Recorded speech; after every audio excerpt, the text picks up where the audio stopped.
Alien Breed 2 Assault. Second game of the Alien Breed series. And it continues the story started in the first game. And when we left off in the first game, we had just basically got on board this derelict craft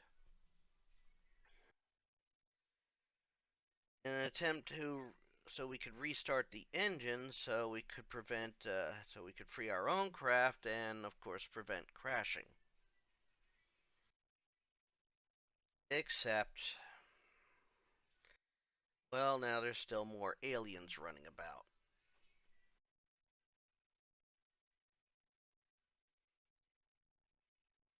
So we must work our way into this thing, eventually coming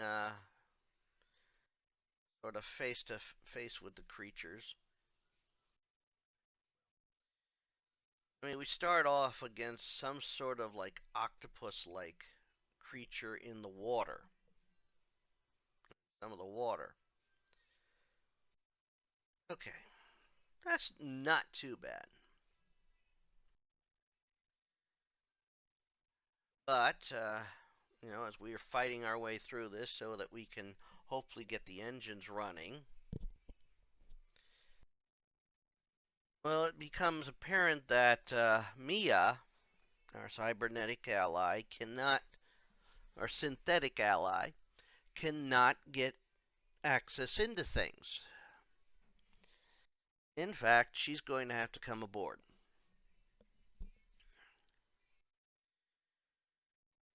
So that means we're going to have to escort her. Now, of course, this game also has some nice little subtle changes that the first one didn't have. We've got areas that you could go underneath or into tunnels, vents, I should say, conduits. There are some rather obvious, puzzle areas.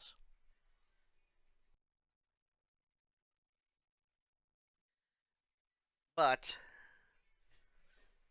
you also start finding out some things about these aliens.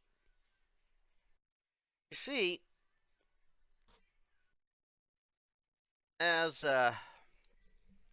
we find from the logs and that about, we run into some more aliens.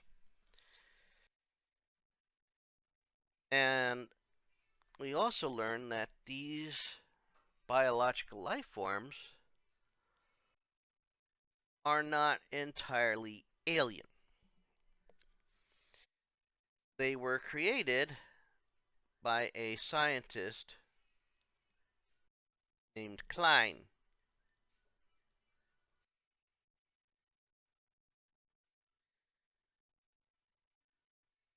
It was his job. He was trying to create a system, or, workers that could survive in the rigors of space. So in turn, he created these bug-like creatures. However, because he was also dying, and he's a vain son of a bitch,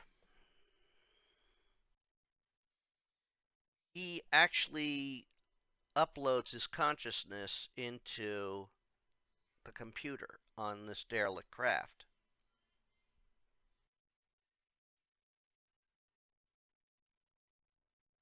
It explains so many things. I mean, why these weapons would attack us when we're human and not the aliens, unless we install it ourselves.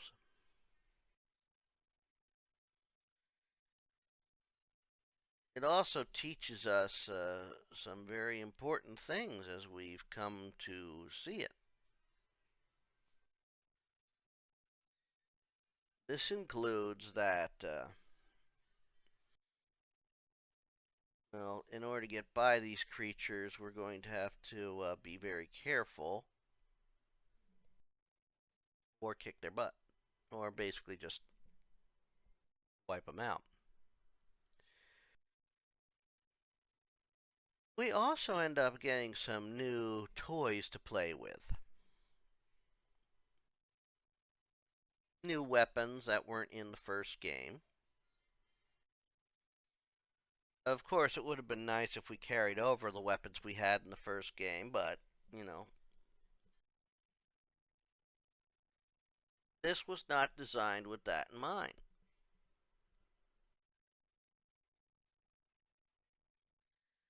So, we have to do what we can to get past them all.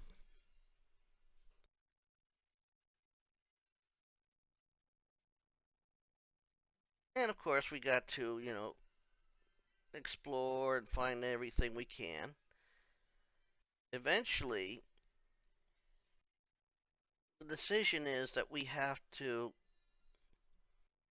basically, we're going to have to wipe this thing out. And the only way to do it, and hopefully free ourselves and maybe allow us to somewhat survive, is to blow up the ship. Easy, right? Not so.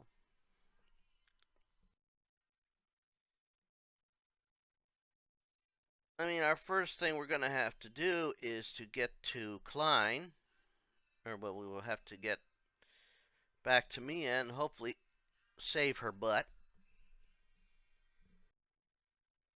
But we also have to set everything up. And this also involves going down somewhere to a tram to, re-meet up with Mia where she is.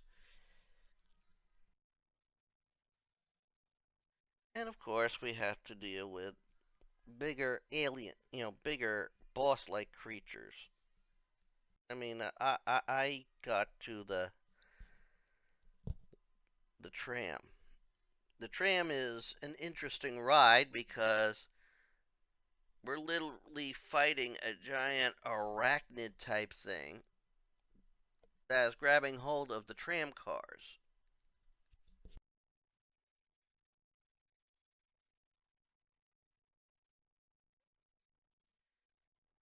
And we're hoping that we can rescue Mia. However, even before she gets on board, it becomes apparent that something is affecting her. An eye like logo starts appearing even in her own eyes. This is the symbol for Klein.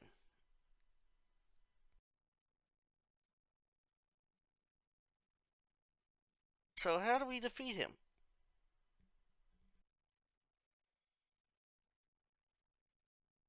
Well, Mia theorizes that all we have to do is, blow up the ship.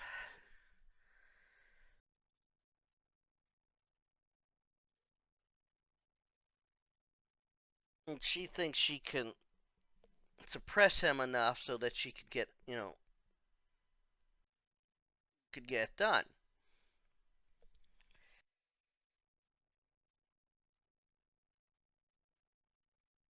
Well, it doesn't necessarily play out that way, I'll tell you that. In fact, it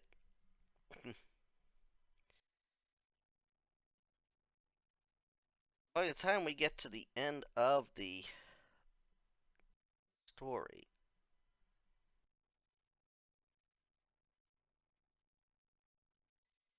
he is obviously in control of her. Doesn't even look like me anymore. Well, this gives us now two things. We have to get free of the ship, and we have to do something about all the creatures on this ship.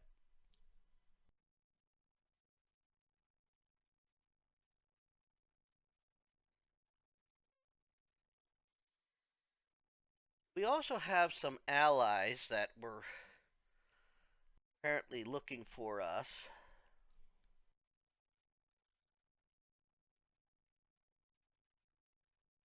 as well as a lot of amazing little areas that we will come across.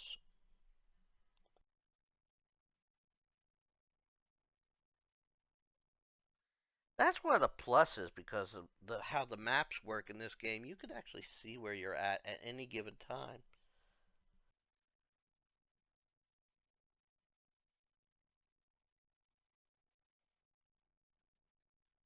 Of course, in the end, you know, once we get everything together to blow up the ship, we just have to, quote, push the button. Of course, not before the mind behind all this madness, these alien creatures, tries to make us an offer.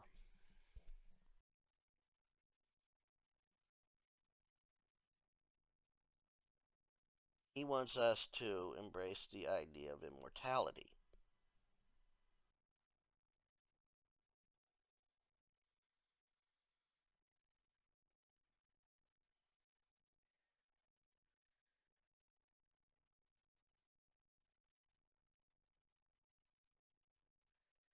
So, what do you think we're going to do?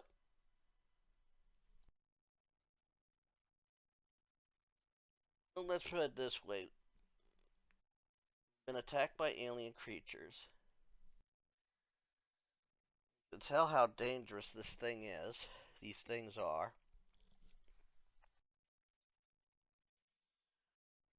we're going to do the only thing possible. We're going to push that button. Make the ship go kablooey.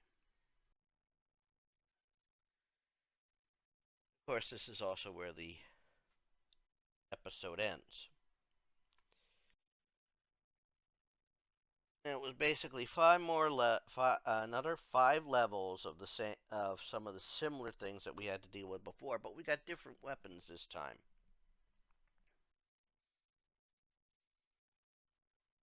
And of course, we also got all these alien things running around trying to kill us too. And they're pretty much all the same tricks that they had the first time round.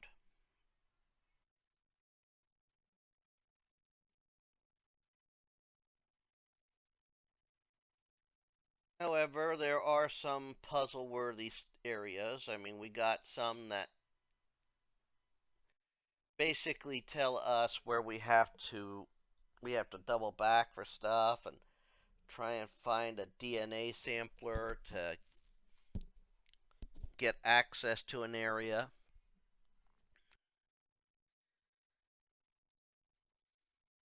I mean, there's still exploration. It throws in an escort mission, which isn't as bad as one might think, but we still have to work our way through things. And of course, we gotta find all the logs and apparently find secrets too. And of course, if you take a look at some of the logs, you can actually get ideas on how to fight some of these things.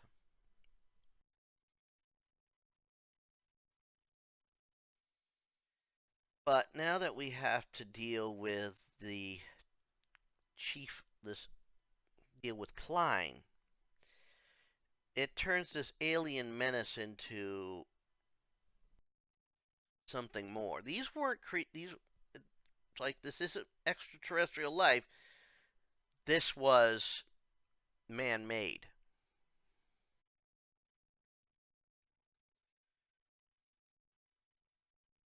which adds a whole new level to things. And of course, sometimes we must now take time to destroy the turrets before we can move on.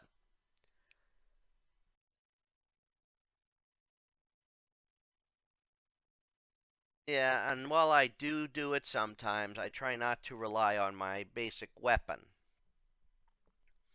Although, yes, I'm trying to save the basic weapon for any major boss fights.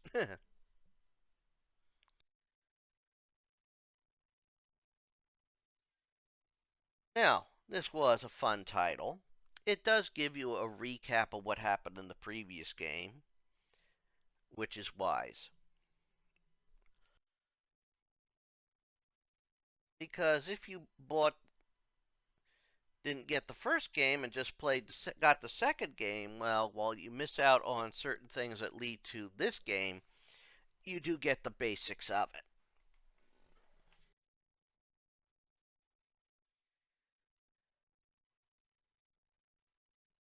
And eventually, we're going to move on to, of course, Alien Breed 3, which will finish off the story of these three games as a whole.